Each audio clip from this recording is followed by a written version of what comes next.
Yo, this is Max Romeo, and I'm saying, yo, listen, reggae news, Switzerland is the thing. Listen, the thing. Reggae news, Max Romeo says so.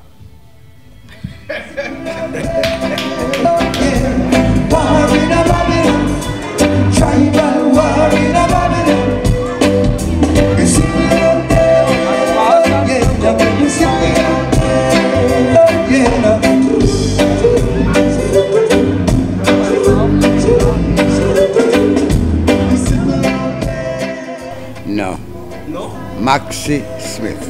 Maxwell Livingston was supposed to be the name that I was given, but the person who went to register me forgot the name. So I just give him a pit name with my surname, which is Maxie, and Maxie Smith, that's it. So that's in the passport? Yeah, that's on my passport.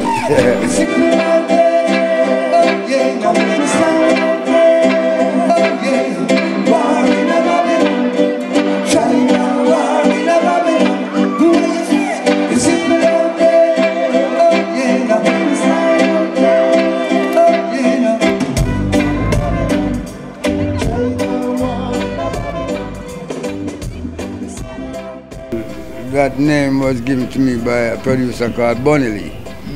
I was singing with a group called The Emotions, Jamaican Emotions, and I left the group and started doing solo. But the name Maxie Smith doesn't sound like an artist name, so I was to get a pseudonym. I was fascinated with the Romeo and Juliet story, so I assumed that Max for maximum and Romeo signify love, so it's maximum love, you know.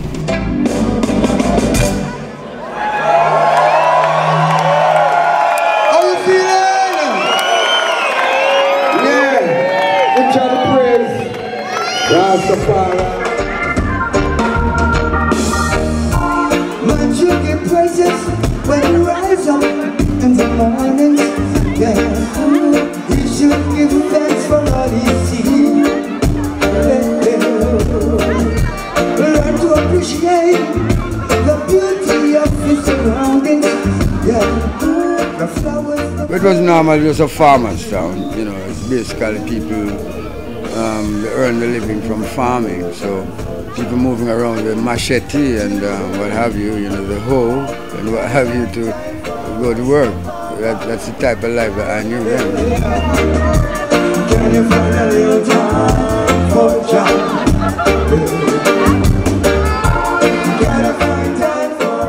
Well, it's years after I migrated to Kingston, living with my father, and we actually didn't have a good relationship, so I went on my own, and I drifted into the music business. First, I worked with a small label, taking samples to the stores for order. And the boss heard me singing one day and said, hey, give it a try. The first trial was a success. And it started from then, with the group Emotions. We gotta find time for us to find.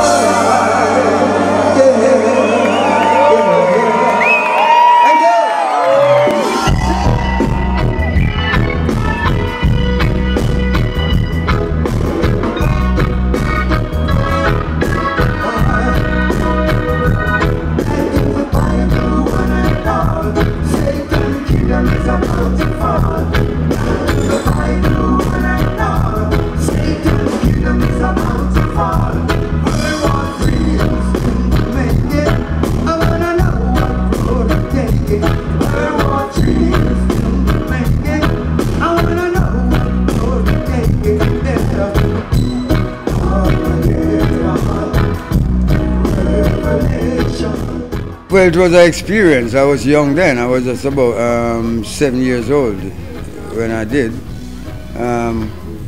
It was an experience, you know, coming from a little village where you light a lamp at night to a big city where you switch the light on by just a switch. It was an experience, you know. I didn't really like it at first, you know. I miss my friends and activities in my old community, but you know, I took the change. Don't step back.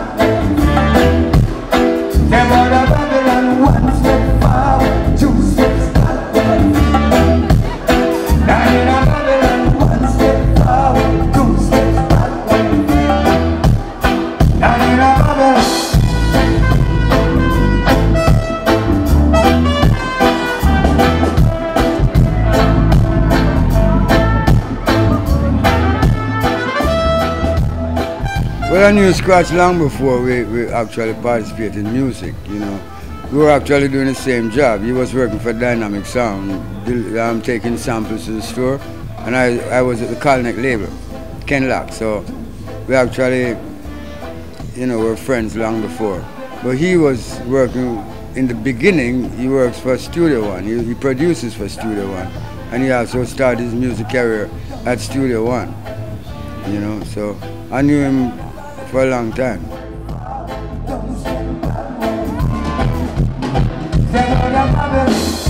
The road is rough and listing. The mountain is high and the valley is deep. Oh yeah, but I'm one down. Very exciting, very exciting. It was an everyday thing for about 2 months. You know, sometimes we sleep in the bloody studio because, you know, I can't get home, it's too late in the morning, you know. It was nice. I enjoy every minute of it. And the musicians were very classic musicians at the time. Boris Gardner was playing bass, and he also is an artist. And Michael Richards. Matter of fact, Sly Dunbar was actually sitting in on my sessions, learning a few techniques from Michael Richards. They call him Mikey Boo. He was there most of the time, in the drum, beside the drum, sitting there watching Mikey every move.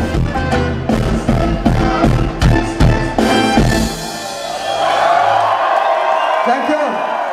Well, it was no surprise that it was a hit because the message on the album was very strong. But surprisingly, the only track on the album that I didn't like was Chase the Devil. I didn't like that track. I said to Leaper after he was mixing, I said, Scratch, I don't feel this album fit on this track fit on this album, you know. I don't like it. Scratch said, well, I'm you. You sick or something? Go home, go rest, man. I'm tired. This is the best track on the album. You know, hear what you say? You go and put on an iron shirt and chase the devil out of earth. It's only you brave enough to do that. Know that. Yeah, and it's the #1 track on the album. He was right.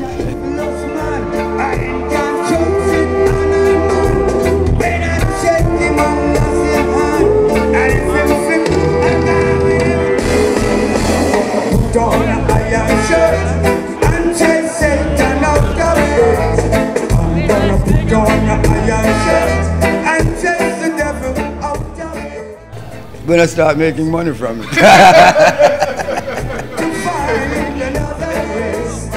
The track started being sampled all over the place.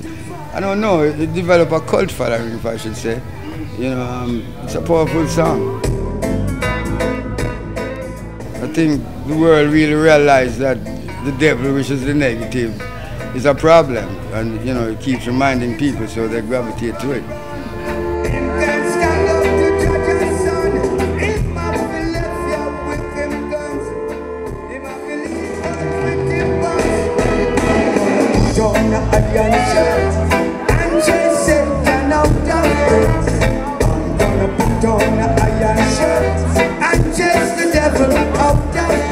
Well, the iron shirt part was Leaper's concept, you know. It was him who said, put on the iron shirt.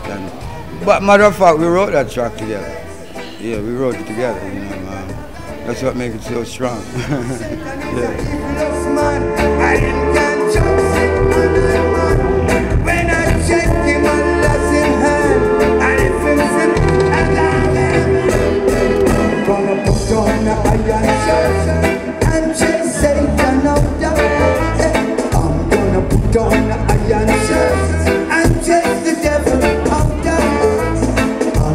Send him to